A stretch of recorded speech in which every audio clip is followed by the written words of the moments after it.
What's going on, guys? Welcome to another episode. Now, if you watched the previous episode about how to shift gears, this episode takes it another notch because now I want to show you how to rev match. Rev matching has a lot of benefits, but the main benefit is that your downshifts will be a lot smoother.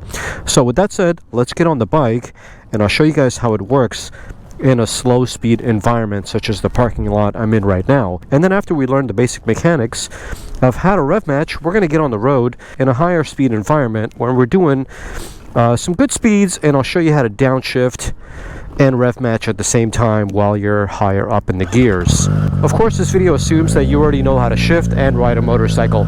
So if you haven't watched my previous videos about how to ride a motorcycle, make sure you watch those and you'll get a complete grasp of exactly what it is I'm talking about. So when you're rev matching, the most important thing to remember is that your rev matches must be higher than the RPM of your engine. We're in third gear right now doing about 30 miles an hour.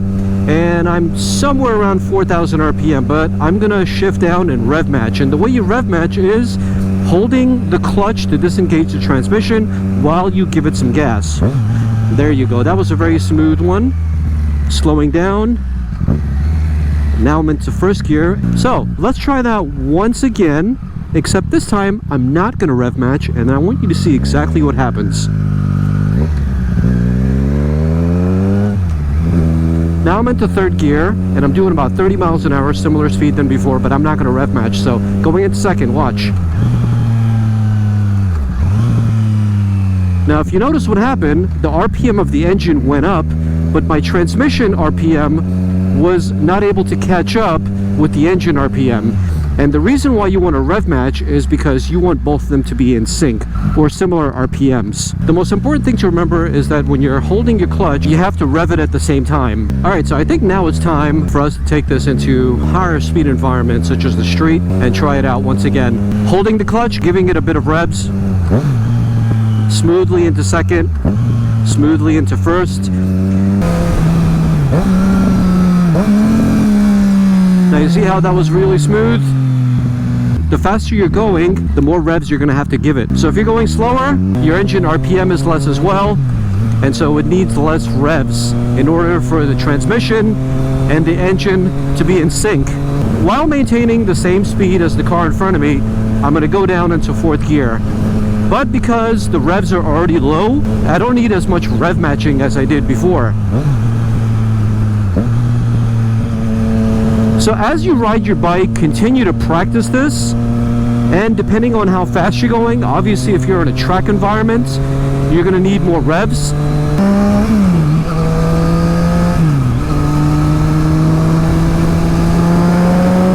It's a red light coming, perfect example right here. Here we go. Woohoo! Yeah, baby. And I'll show you guys how to get a really quick start. Let's see if there's any cops around here.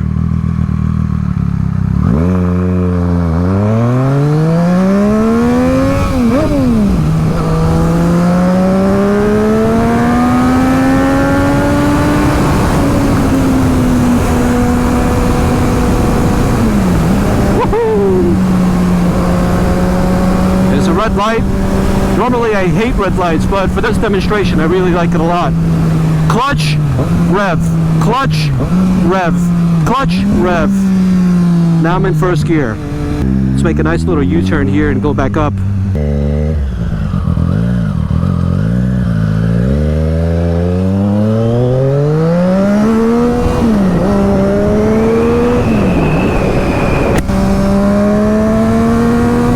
Every single time I want to sell this bike, and then I ride it again, I'm like, what the hell am I doing, man? Let's take that listing off. Anyway, how you like those little rev matches right there? You can do the same thing. It's really, really simple.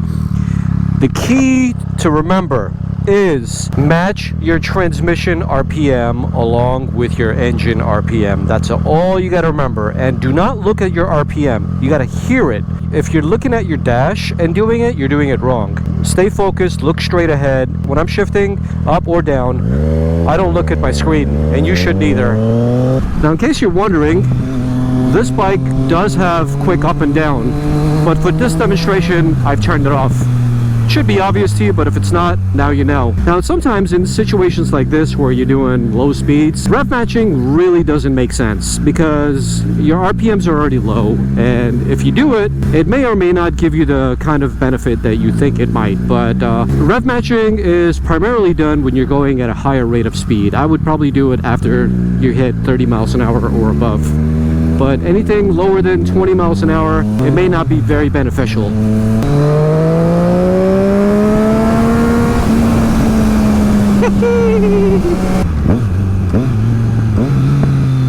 First gear, which is probably not necessary, but I just want to do it. Damn, I should ride this bike without quick shifter all the time. Rev matching is a lot of fun. It's more engaging to ride when you don't have a quick shifter.